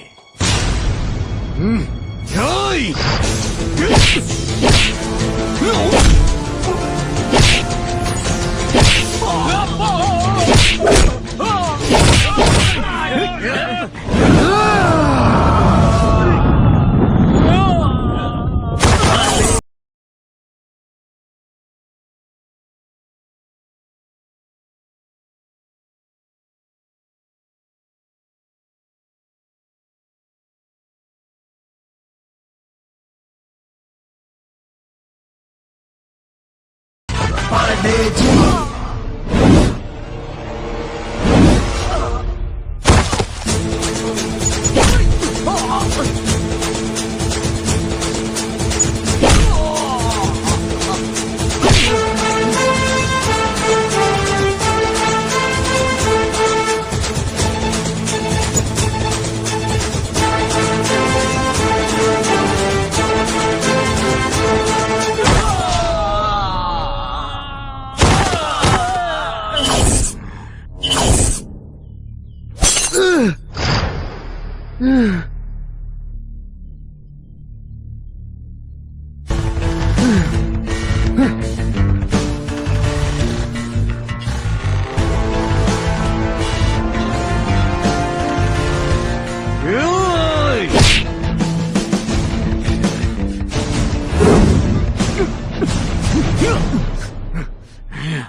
जीजा जी तो भगवान का रूप है मम्मा।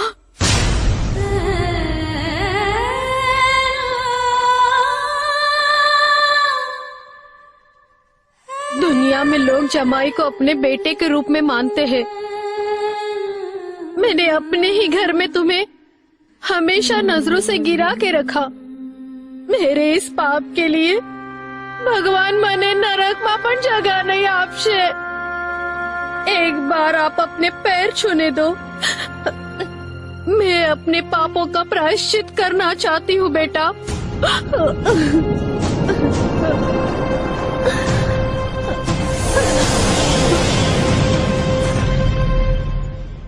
नहीं माँ, सास तो माँ समान होती। मुझे अब बेटे का फर्ज निभाने दीजिए।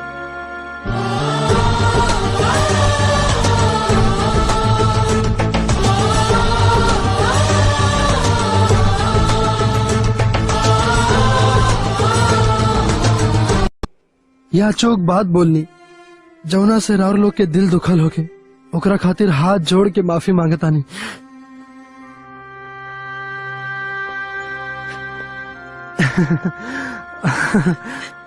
साली साहिबा काहे रोवा तारू?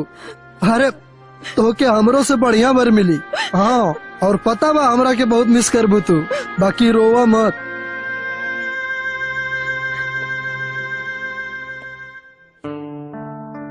दिल में तेरी चाहत, लबों पे तेरा नाम है। तू मोहब्बत करे या ना करे, मेरी जिंदगी सिर्फ और सिर्फ तेरे ही नाम है।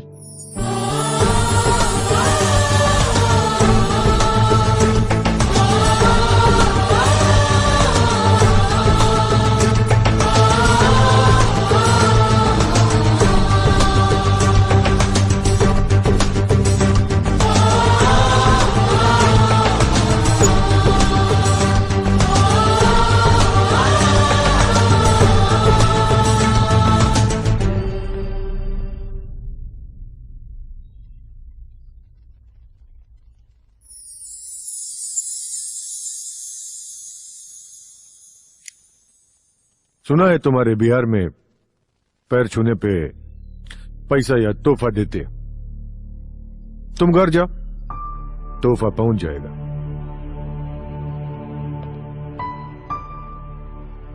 तोहफा के इंतजार रही ससुर जी।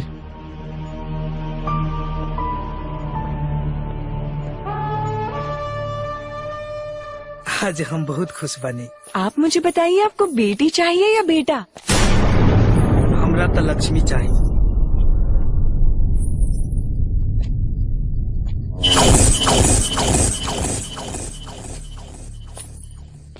भैया मेरी बात तो सुनो।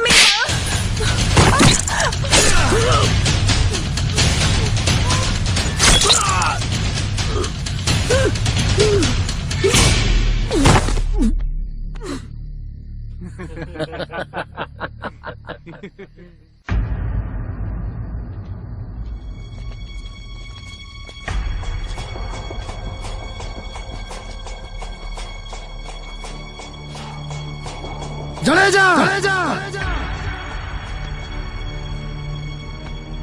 जडेजा, जडेजा,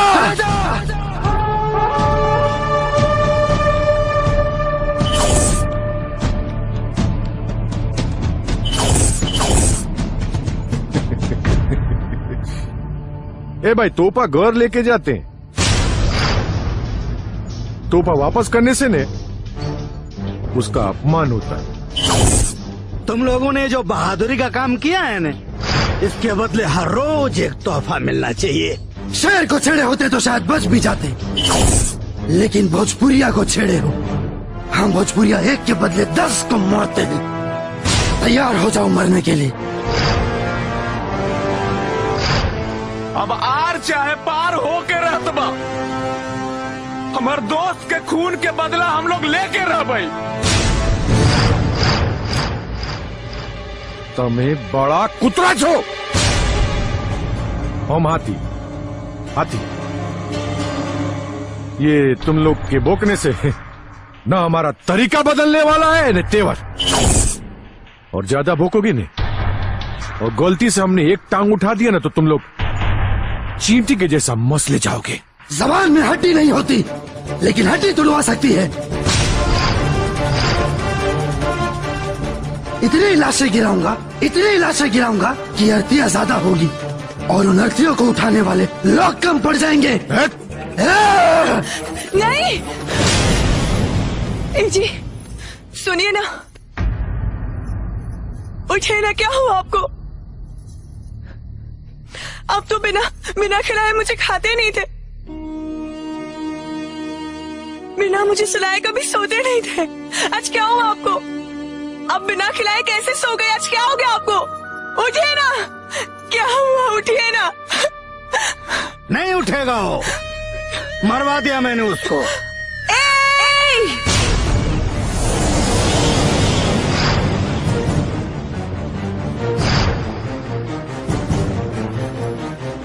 बुझा दिया आपने अपनी नफरत की प्यास, विधवा बना दिया मुझे और मेरा बच्चा, मेरे पेट में पल रहे बच्चे को दुनिया में आने से पहले ही अनाथ बना दिया आपने।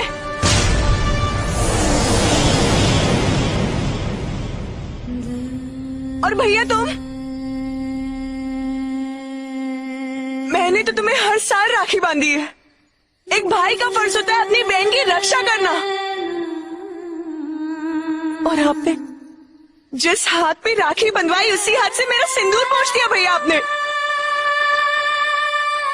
जो प्यार, जो खुशी आपके इस महल में मुझे नहीं मिली, वो प्यार, वो खुशी मुझे मेरे पति के साथ उनके ईमानदारी से कमाए हुए इस झोपड़े में मिली। तुम्हें क्या लगता है, क्या लगता है आप सबको कि औरत मजबूर है, कमजोर है? नहीं, औरत ना तो मजबूर है ना तो कमजोर है। औरत से ही सारी दुनिया है, याद रखना। और ये मेरा पति है, मेरा, मैं ही लेके जाऊंगी अपने पति को। मुझे किसी की जरूरत नहीं है, किसी की नहीं।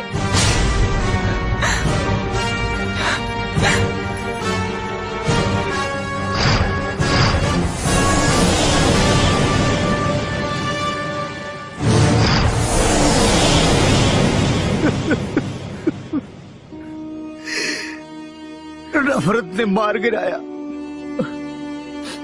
लेकिन पश्चाताप ने दामाद को कंधे पर बिठाया। दुनिया की नजर में बड़ा आदमी कहलवा कर खुद में बहुत गुरूर था, लेकिन बेटी की नजरों में गिरकर चकना चूर होकर बिखर गया हूँ। मन माफ कर दे बहन, तेरे आंसू और दर्द ने मुझे लोगों के आंसू और दर्द का एहसास दिला दिया। मैं वादा करता हूँ कि अपने जीजा के चिता के साथ अपनी सारी बुराइयों को खत्म कर दूंगा।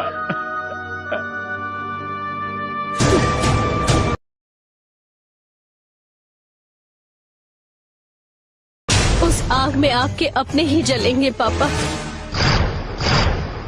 हाँ, उस पगड़ी को 12 हाथ की साड़ी समझकर मैंने अपने दामन को अब ढक लिया है, और वो पगड़ी पगड़ी नहीं, आपकी इज्जत होगी। जो वो चाह रहा था वो हो न सका, और जो तू चाह रही है ना, वो हम होने नहीं देंगे। पापा, पापा, अरे एकदम चुप, मुझे छोड़ दीजिए पापा। एकदम चुप। पापा सुनिए तो, रुक पापा, अरे सामने तो खड़ी, छोड़िए मुझे, छोड़ दीजिए पापा। चल अंदर जा। पापा प्लीज, पापा छोड़ दीजिए।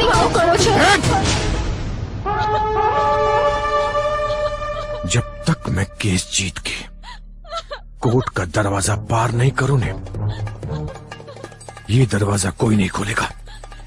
और अगर किसी ने उस 2 कौड़ी के आदमी के लिए चौखट लांगी ने, तो मैं घर का हर मर्यादा तोड़ दूंगा।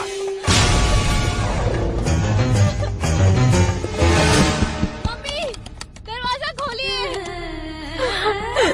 मोटी बा।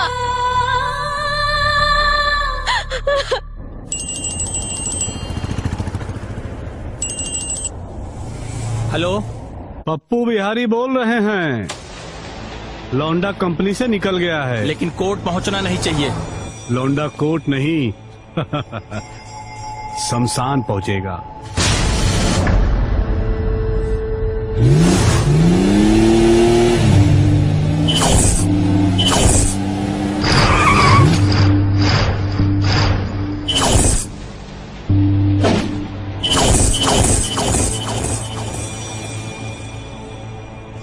रे कंपनी छोड़ के तोहनी रोड पे मजदूरी करे लगले का? रोड का मजबूती नाप रहल बानी कि तोहरा के मार दी या फिर जिंदा गाड़ दी।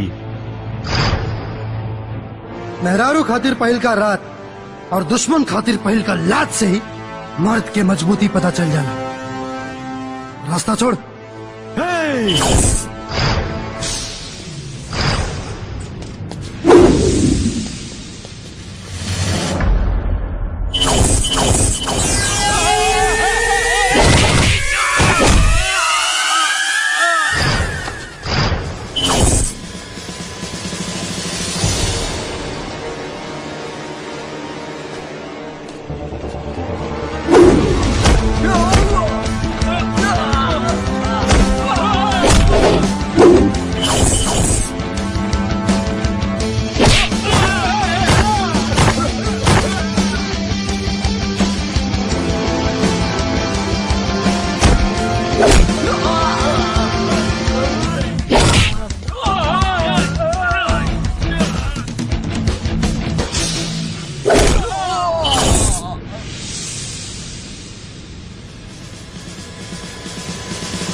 ऑर्डर, केस की सुनवाई शुरू की जाए।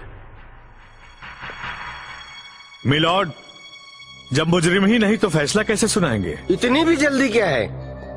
अभी तो बस 5 ही मिनट हुए हैं। मेरे मुवक्किल बस आते ही होंगे।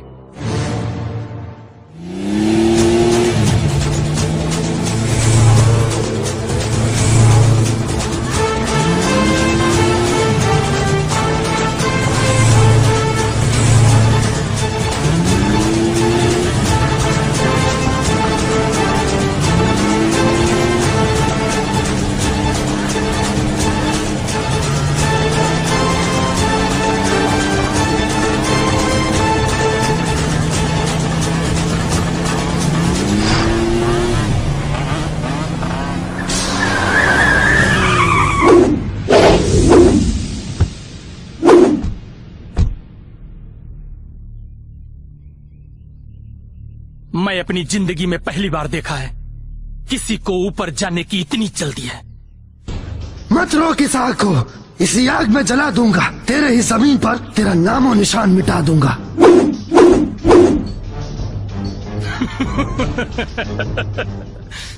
तुझे रोकने और ठोकने ही आया हूं।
मिलॉर्ड, अब हम कोर्ट का वक्त जाया कर रहे हैं। ये गरीब लोग होते ही ऐसे हैं, अमीरों को फांसना और उनसे पैसे ऐंठना, और जब खुद फंस जाते हैं तो भाग जाते हैं। वो भी भाग गया होगा। आप फैसला सुनाइए मिलॉर्ड। Objection milord. मेरे काबिल दोस्त शायद ये भूल रहे हैं कि अदालत अपना फैसला अपने वक्त के हिसाब से सुनाती है, ना कि इनके ख्वाहिश से। जरा वक्त का इंतजार करिए, अभी भी 10 मिनट बाकी है।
मुवक्किल और सबूतों की गैर मौजूदगी के कारण अदालत इस फैसले पर पहुंचती है कि यह केस ही फर्जी है।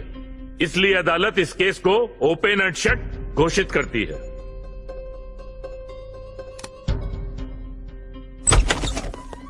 रुक जाइए साहब।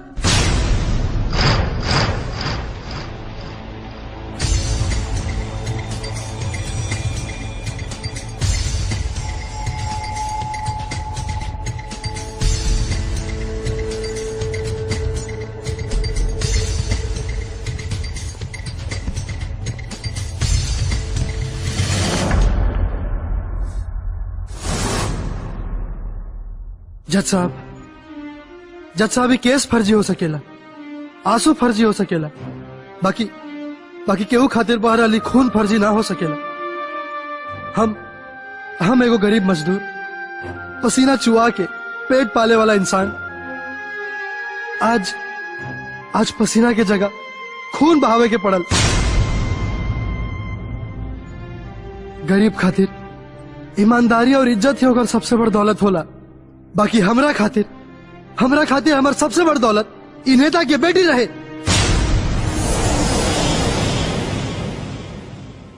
जे हमरा के प्यार के रास्ता पर ऐसा चले के सिखा देलस जेकरा बिना जियल तो दूर, सांसों लिहल भी मुश्किल हो गई। हमरा माई के अनाथ बता के मंदिर में 7 फेरा लेलस और हमरा हाथ से अपना मांग में सिंदूर भरवा के हमरा साथे जिंदगी भर साथ देवे खातिर कसम खैलस। बाकी हमर साथ देवे के बदले अपन बदला के भूख मिटावे खातिर पति पत्नी के रिश्ता के जला के वो अपना बाप के साथ चल गई।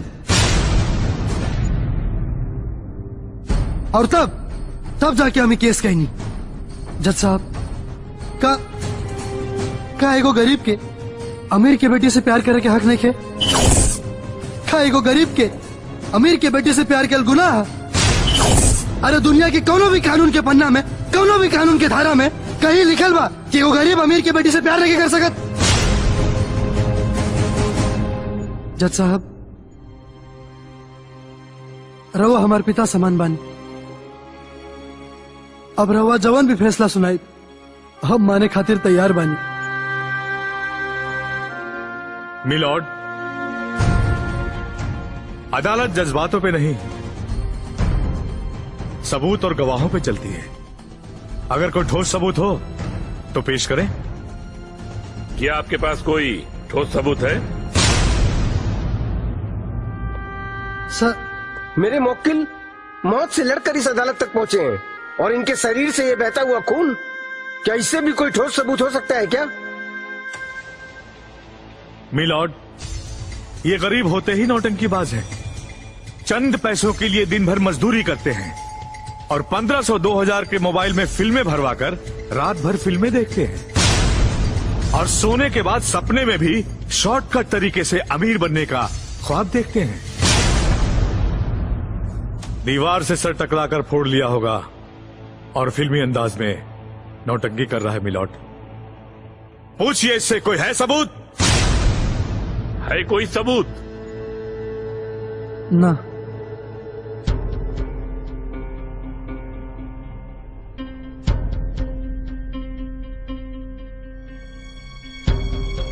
दोनों पक्षों को सुनने के बाद अदालत इस नतीजे पर पहुंचती है कि राजू ने कोई भी ठोस सबूत नहीं दिया है। इसलिए अदालत राजू को झूठा करार कर दिग्विजय सिंह जडेजा के पक्ष में फैसला सुनाती है।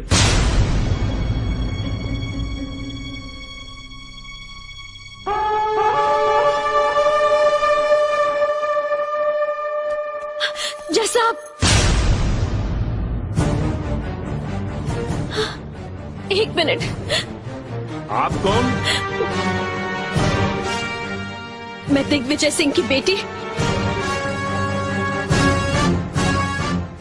और राजू की पत्नी।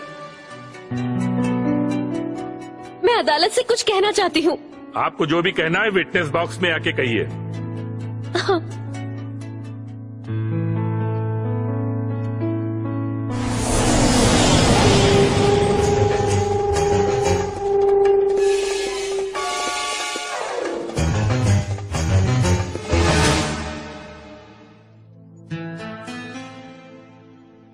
जज साहब, सच में इनका साथ साथ फेरा लेके पति पत्नी के बंधन के रिश्ता में हमनी बंधाइल रहनी।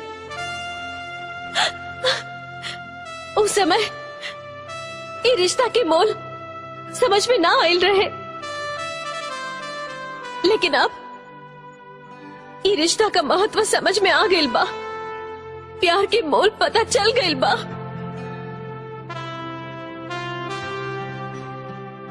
जज साहब, अब हम इनके साथ रहना चाहता नहीं, लेकिन पैसा के दम पर अगर हमार बाबूजी ये केस जीत भी चाहिए तो हम इनसे हारल रहब हमेशा। जज साहब, रउआ से दोनों हाथ जोड़ के विनती बा, सारी खुशी इनके ला और हर गम हर सजा हमरे नाम कर दी।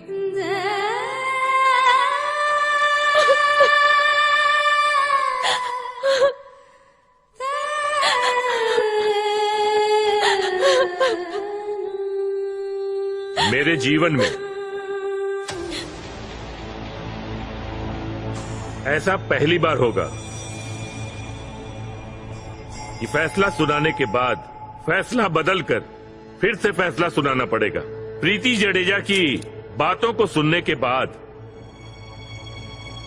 अदालत इस निष्कर्ष पर पहुंची है कि प्रीति जडेजा और राजू दोनों अपनी शादी के अटूट बंधन में रहेंगे।